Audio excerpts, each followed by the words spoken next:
Even when you know you got game. I'm not even breaking a sweat. The game here. What I thought about Iran was, hell no.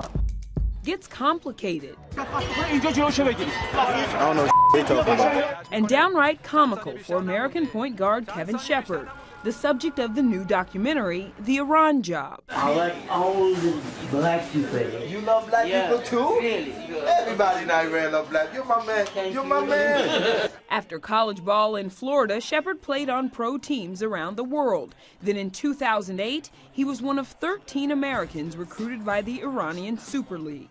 I said to myself, well, if I get there and it's everything like the news said it was, weapon of mass destruction, these people are crazy, they got bin Laden over here hiding, then I'm just going to get on the next plane and come right back home. The 6-foot star joined Iran's only non-government sponsored team in the cultural center of Shiraz. Here I was, in a country where they have all these signs down with USA, and USA is the evil one. And then I meet with the people, and they were like, yo, man, I love Kobe Bryant. I love LeBron James. I want to go to America and be a superstar. An American found himself at home, and a filmmaker found a story. Had read about, the handful of players who do this in Iran, and was right away inspired to find somebody who could be our tour guide there. They love Americans, especially black Americans, really.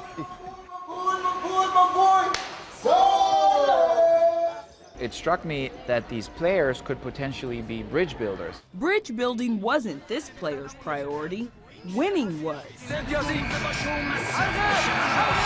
always try to stay away from politics because I'm just a basketball player, But on his way to practice during the playoffs in 2009, like this long street as far as your eyes can see, no turns, it's just straight. And one side was Hezbollah, which is like their police, their military police, and the other side was green protesters. The country's green movement was beginning. Demonstrators were protesting the presidential election results, and the athlete found himself in the middle of an uprising. I'm caught between basically almost 1 million people. That's when I said, man, this thing right here ain't no basketball. This right here is starting to get serious. The government quickly swept the protesters off the streets. The people were, at the end of the day, they were denied, but you can also see that seed of change already in them.